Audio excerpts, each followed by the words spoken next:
Here's a question that breaks people's brains every 4 years. Two teams play 90 minutes of soccer. The score is tied. What happens next? Most Americans guess wrong, and the real answer is actually one of the most dramatic rules in all of sports.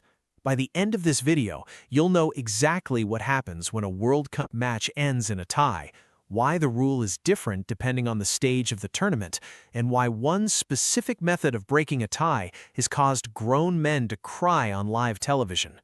Let's start with the biggest misconception.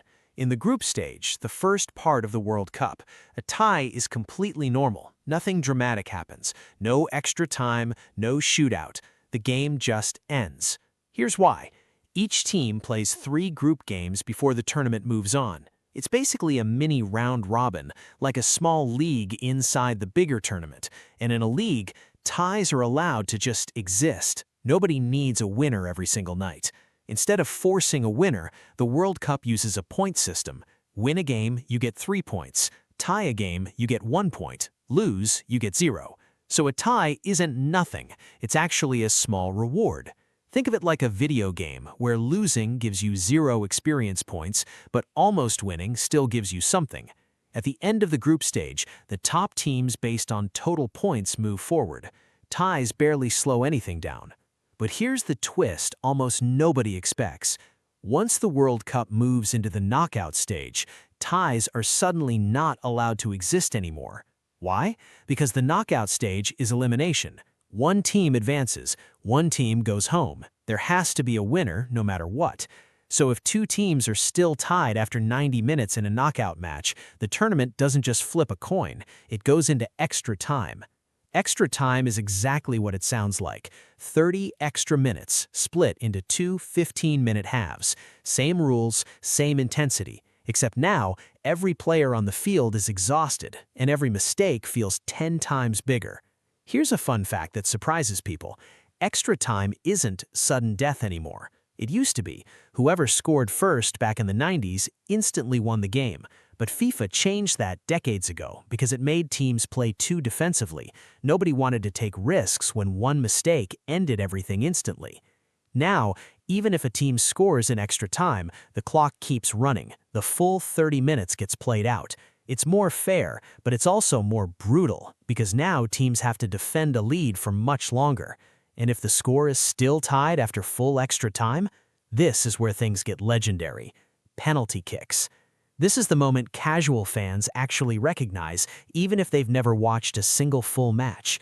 It's the moment where a stadium goes completely silent except for one player, one ball, and one goalkeeper. Here's how it works. Each team picks 5 players. One at a time, they walk up and take a shot from 12 yards away, with only the goalkeeper trying to stop them. Whoever scores the most goals out of 5 shots wins the match. If it's still tied after 5 rounds, it goes into sudden death penalties. 1 shot each. First team to lead after an equal number of kicks wins instantly. Now here's the part that makes this rule genuinely fascinating, not just mechanically interesting. Penalty kicks look simple. A ball, an empty net except for one goalkeeper, 12 yards away. Professional players score penalties in practice almost every single time, but under World Cup pressure, something strange happens to the human brain. Studies on penalty shootouts have found that the closer a player gets to their team's overall goal, meaning the more it matters, the more their accuracy drops. It's not really a skill problem, it's a nervous system problem. Elite athletes, some of the best in the entire world, have missed shots they could make blindfolded on a random Tuesday practice session. That's why some of the most famous World Cup moments in history aren't even goals, they're missed penalties. Players who spent years becoming some of the best athletes on the planet reduced to a single walk toward the ball in complete silence, with hundreds of millions of people watching.